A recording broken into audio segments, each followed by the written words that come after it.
अस्सलाम वालेकुम, welcome to my channel. आज मैं आप लोगों के साथ कफ्तान ड्रेस की कटिंग और स्टिचिंग शेयर कर रही हूँ। ये मैंने लॉन के फैब्रिक से बनाई है और ये मेरे पास कुछ बचे हुए फैब्रिक रखे हुए थे, तो इन फैब्रिक को मैंने स्टिच करके और अपना एक कफ्तान रेडी कर लिया है। ये मेरे पास लंबे पीसेस में फैब्रिक थे, तो मैंने इसको आपस में जॉइन किया है और अपने कफ्तान के साइज़ के मुताबिक इसको कट कर लिया है। आप इसको एक पूरे फैब्रिक से भी बना सकती हैं और इस तरह से अगर आपके पास बचे हुए फैब्रिक हैं तो आप उससे भी खूबसूरत सा कफ्तान रेडी कर सकती हैं। यहाँ पर मैंने लॉन का फैब्रिक लिया है और इसकी लंबाई मैंने 17 इंच रखी है और चौड़ाई इसकी मैं 15 इंच रख रही हूँ। आप इसकी चौड़ाई 18 इंच भी रख सकते हैं। मेरे पास इतना ही फैब्रिक था, तो मैं इसी फैब्रिक से अपने कफ्तान को रेडी करूँगी। और यहाँ पर मैं इस लेस का यूज़ करूँगी, इसको अटैच करूँगी अपने फैब्रिक के साथ, जिससे ये और भी ज़्यादा मज़ीद खूबसूरत लगेगी। तो यहाँ पर ये फैब्रिक का जो मैं गला बनाने वाली हूँ, इस साइड को मैंने अपनी साइड पर रखा है और ये मैंने पूरा एक ही फैब्रिक लिया था। ये लंबाई में एक ही था और मैंने इसको इस तरह से फ़ोल्ड करके अपनी लंबाई के मुताबिक एडजस्ट कर लिया है। और इसके शोल्डर जो है वो मुझे कटिंग नहीं करने हैं। आप चाहें तो इस तरह से भी फैब्रिक रख सकते हैं, और अगर आपके पास इस तरह से पूरा एक फैब्रिक ना हो लंबाई में, तो आप इसको 2 हिस्सों में भी ले सकते हैं। अब यहाँ पर मैं अपने गले का मार्क कर रही हूँ। गले की चौड़ाई मैंने 2 इंच रखी है और इसकी लंबाई भी मैं 2 इंच रखूँगी। और मैंने इस तरह से थोड़ी सी गोलाई देकर इसको कट कर लिया है। और अब मैं अपने फ्रंट गले की कटिंग करूँगी। ये कटिंग मैंने सिर्फ बैक के लिए की है। और अपने फैब्रिक को मैं इस तरह से अब फोल्ड कर लूँगी और इसको बिल्कुल सीधा करके रख लूँगी, ताकि हमारा गला आगे पीछे ना हो। और इस तरह से मैं इसको रख कर 1 इंच का गहरा मार्क करूँगी और अपने फ्रंट के गले की कटिंग कर लूँगी।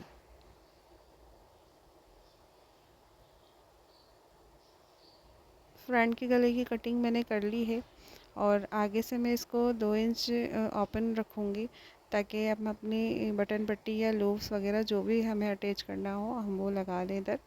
और यहाँ से मैं एक निशान लगाऊंगी 2 इंच का। तो अब मैं इस फैब्रिक को इस तरह से खोल लूँगी यहाँ से, क्योंकि ये मैंने 2 हिस्सों में लिया था फैब्रिक और मैंने इसको बीच में से अटैच किया है। तो यहाँ से मैं इसकी सिलाई को खोलकर और अपनी बटन पट्टी तैयार कर लूँगी। अगर आप पूरा एक फैब्रिक लेते हैं तो आप इधर 2 इंच का कट लगाकर और एक फैब्रिक का पीस रखकर अपनी बटन पट्टी तैयार कर सकते हैं। तो मैंने इस तरह से कट को खोल दिया था और अपनी बटन पट्टी को तैयार कर लिया है। यहाँ पर मैं बटन का नहीं यूज़ करूँगी, यहाँ पर मैं जो है अपनी एक डोरी लगाऊंगी और गले पर मैं इस तरह से एक पाइपिंग लगाकर इसको अंदर की तरफ फोल्ड कर लूँगी। और ये गले पर जो मैं डोरी लगाऊंगी, मैंने इस तरह से डोरी रेडी कर ली है और मैं इसको अंदर की साइड इस तरह से रख कर स्टिच कर लूँगी। तो पहले मैं अपने गले पर इस तरह से पाइपिंग लगा लूँगी और उसके बाद लेस लगाने से पहले मैं अपनी डोरी को अटैच कर लूँगी। तो लेस के नीचे ये डोरी अच्छे से अटैच हो जाएगी और बाहर की तरफ नहीं दिखेगी। और आप चाहें तो गले पर लेस का यूज़ कर सकती हैं, और अगर ना चाहें तो आप इस तरह से पाइपिंग लगाकर अपने गले को तैयार कर सकती हैं। अब यहाँ पर चारों साइड्स को मैंने अंदर की तरफ इस तरह से फ़ोल्ड कर देना है और फ़ोल्ड करने के बाद मैं इस लेस रखकर इस तरह से इसको स्टिच कर लूँगी। यहाँ पर मैंने चारों साइड से अपना कपड़े को अंदर की तरफ फ़ोल्ड कर लिया था और स्टिच करके इस तरह से मैंने लेस को स्टिच कर लिया है। और यह हमारा कफ्तान तकरीबन आधी रेडी हो चुकी है। मैं अपने कफ्तान को इस तरह से खोल कर रखूँगी। जो उल्टा फैब्रिक है वो मैंने अपनी साइड्स पर रखना है और शोल्डर से मैं 8 इंच की लंबाई पर इस तरह से एक मार्क करूँगी। यहाँ पर हम अपनी इलास्टिक अटैच करेंगे। अब इस तरह से 2 इंच पर मैं चौड़ाई पे मार्क कर दूँगी दोनों साइड्स पर, और इन निशान को मैं आपस में मिला लूँगी, ताकि मुझे इलास्टिक लगाने में आसानी हो।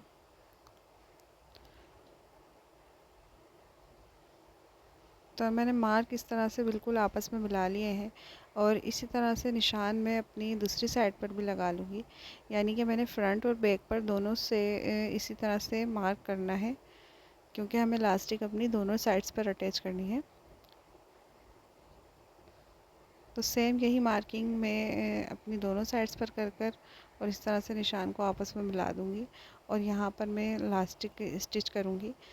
तो ये जो 2 इंच का मार्क मैंने चौड़ाई में अंदर की तरफ छोड़ा था, यहाँ पर मैं लास्टिक को इस तरह से रखकर और इस खींच कर लास्टिक को स्टिच करूँगी, ताकि हमारी अच्छी सी चुन्नी जो है वो अपने फैब्रिक पर आ जाए।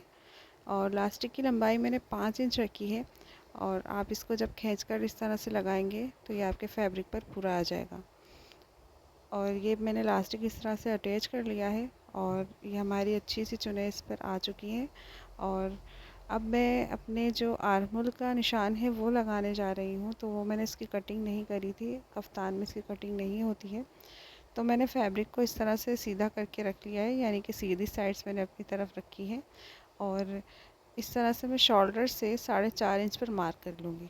तो मैंने दोनों साइड्स पर इस तरह से मार्क करना है, और नीचे की तरफ से भी मैं 4 इंच रखकर और इस तरह से एक निशान लगा दूँगी। और अब ये जो निशानात मैंने लगाए हैं इनको मिलाते हुए मैं एक स्टिच लगाऊंगी।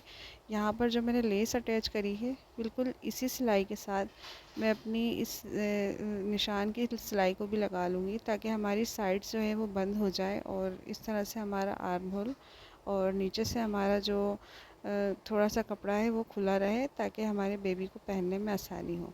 यहाँ पर मेरा खूबसूरत सा कफ्तान बनकर रेडी हो गया है।